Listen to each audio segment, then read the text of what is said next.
এই মুহূর্তে যে খবরের দিকে নজর রাখবো, এসসি সুপ্রিম কোর্টে আপাতত স্বস্তি। সুপ্রিম কোর্টে আপাতত স্বস্তি, যাদের টাকা ফেরত দিতে হবে না তাদের স্বস্তি। চাকরিহারাদের 31শে ডিসেম্বর পর্যন্ত স্বস্তি। আরো বিস্তারিত জানাবে মৈত্রী ভট্টাচার্য, রয়েছে আমার সঙ্গে। মৈত্রী, এই মুহূর্তের সব থেকে গুরুত্বপূর্ণ বিষয় হচ্ছে যারা এখনো পর্যন্ত যারা টেন্টেড হিসেবে চিহ্নিত নন, তারা 31 ডিসেম্বর পর্যন্ত চাকরি চালিয়ে যেতে পারবেন, তারা চাকরি করতে পারবেন, এমনই নির্দেশ দিয়েছে সর্বোচ্চ আদালত। আজকে প্রধান বিচারপতির বেঞ্চে মধ্যশিক্ষা পর্ষদের তরফ থেকে একটি মডিফিকেশন চাওয়া হয় এবং সেই তাদের আবেদনের পরিপ্রেক্ষিতে সর্বোচ্চ আদালত কিছু শর্ত আরোপ করে এবং সেই শর্ত সাপেক্ষে 9, 10, 11, 12 এর যে সমস্ত শিক্ষক শিক্ষিকারা রয়েছেন যারা এখনো পর্যন্ত অযোগ্য হিসেবে চিহ্নিত হননি, অর্থাৎ যারা টেন্টেড হিসেবে চিহ্নিত নন, সেই সমস্ত শিক্ষক শিক্ষিকারা তারা স্কুলে ফিরে যেতে পারবেন এবং তারা পড়াতে পারবেন। আজকে প্রধান বিচারপতি তিনি যে শর্ত আরোপ করেছেন সেই শর্তগুলি হলো, প্রথম 31শে মের মধ্যে নোটিফিকেশন বা বিজ্ঞপ্তি জারি করতে হবে এই নিয়োগ প্রক্রিয়ার, এবং শুধু বিজ্ঞপ্তি জারি করলেই হবে না, বিজ্ঞপ্তি জারি করার পর রাজ্য বোর্ড এবং এসএসসি কে জানাতে হবে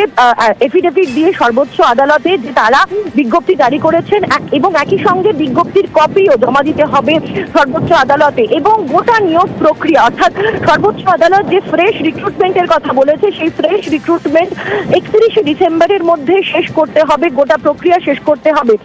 প্রধান বিচারপতি সঞ্জীব খান্না তিনি আজকে উল্লেখ করেন যে তাদের নির্দেশের জন্য পড়ুয়াদের কোনো রকম কোনো ক্ষতি হোক সেটা তারা চান না, কিন্তু একই সঙ্গে এই অর্ডার কিন্তু শিক্ষাকর্মী যারা রয়েছেন গ্রুপ সি এবং গ্রুপ ডি যারা চাকরি হারিয়েছেন তাদের জন্য গ্রাহ্য হবে না। তার কারণ প্রধান বিচারপতি উল্লেখ করেছেন যে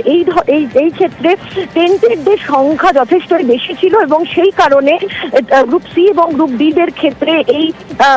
নির্দেশ কার্যকর হবে না, অর্থাৎ তারা চাকরিতে ফেরত যেতে পারবেন না। যদিও 9, 10 এবং 11, 12 যারা শিক্ষক শিক্ষিকারা রয়েছেন তারা ডিসেম্বর 31 পর্যন্ত তারা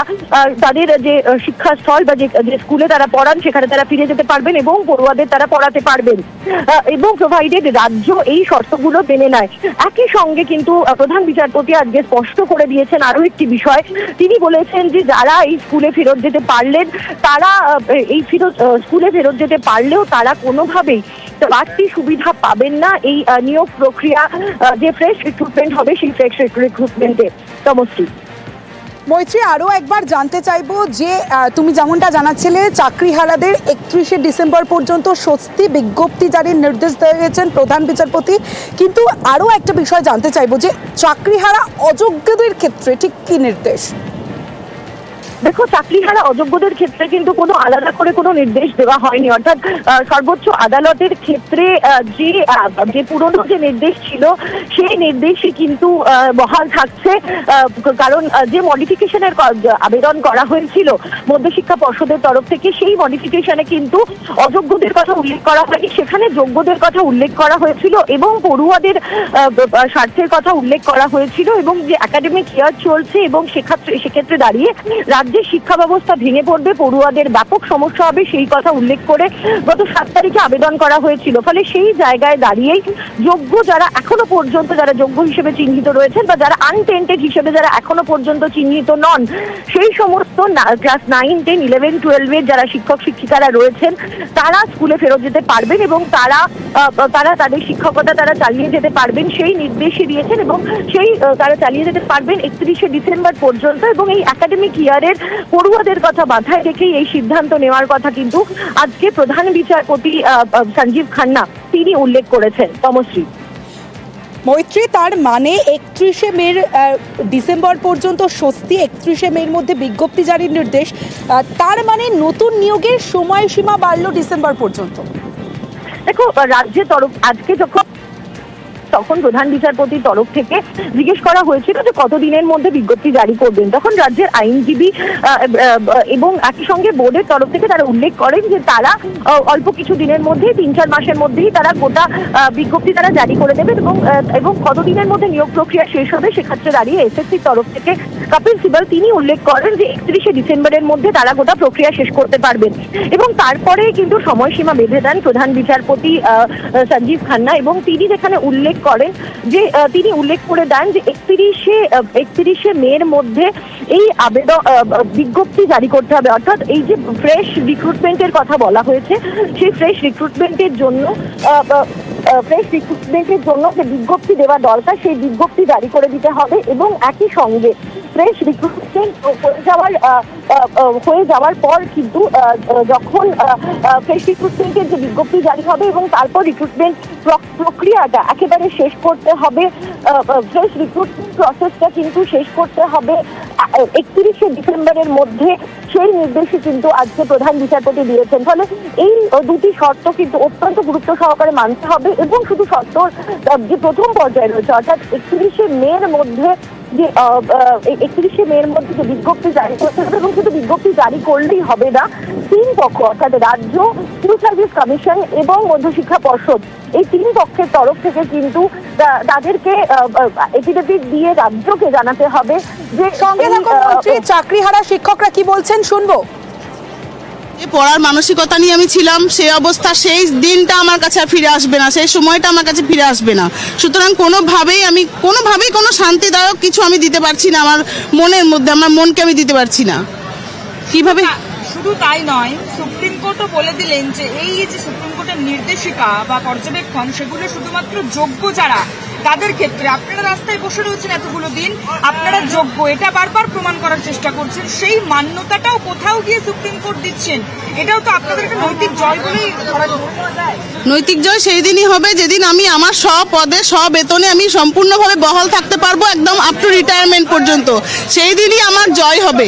এখন কিচ্ছু না, এগুলো কিচ্ছু না আমার কাছে। নাম সাগরিকা ভট্টাচার্য।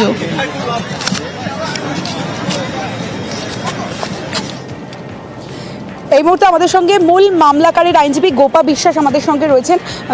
আপনার কাছে জানতে চাইবো, এই যে আজকে যে নির্দেশ দিলেন প্রধান বিচারপতি সেই সঞ্জীব খান্না, সেক্ষেত্রে আপাতত স্বস্তি,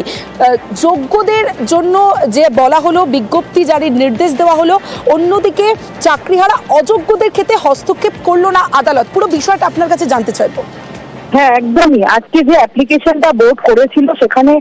স্পেসিফিক্যালি মেনশন করা হয়েছিল যে স্কুলগুলো যদি এই 26,000 শিক্ষক এবং যারা শিক্ষাকর্মী রয়েছে তাদের যদি স্কুলে যেতে বাধা দেওয়া হয় এবং তারা যদি হঠাৎ করে তাদের যদি স্কুল থেকে বের করে দেওয়া হয় তাহলে স্কুলগুলো এবং শিক্ষা পুরো ধ্বংসের মুখে যাবে। সেই ক্ষেত্রে প্রধান বিচারপতি হস্তক্ষেপ করে বলল যারা টেন্টেড ক্যান্ডিডেট তাদের ক্ষেত্রে উনি রিলিফ দিতে পারবেন না, কিন্তু যারা এখনো ডিক্লিয়ার হয়নি তাদের ক্ষেত্রে উনি বললেন যে 31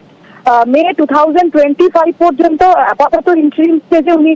বললেন যে তারা স্কুলে যেতে পারবে, কিন্তু গ্রুপ বি এবং গ্রুপ সি এর যে শিক্ষাকর্মীর নিয়োগ প্রক্রিয়া ছিল সেই নিয়োগ প্রক্রিয়া যারা টেন্টেড বা নন টেন্টেড বলে ডিক্লিয়ার হচ্ছিল সেই ক্ষেত্রে হস্তক্ষেপ করেননি এবং বলেছেন যে যেহেতু সেখানে দুর্নীতির পরিমাণ ভলিউমনাস সেই জন্য সেক্ষেত্রে হস্তক্ষেপ করলো না, কিন্তু 9, 10 এবং 11, 12 এর ক্ষেত্রে যে শিক্ষকরা ছিলেন যারা এখনো পর্যন্ত টেন্টেড বলে ডিক্লিয়ার হয়নি তারা স্কুলে যেতে পারবে আপাতত। কিন্তু অবশ্যই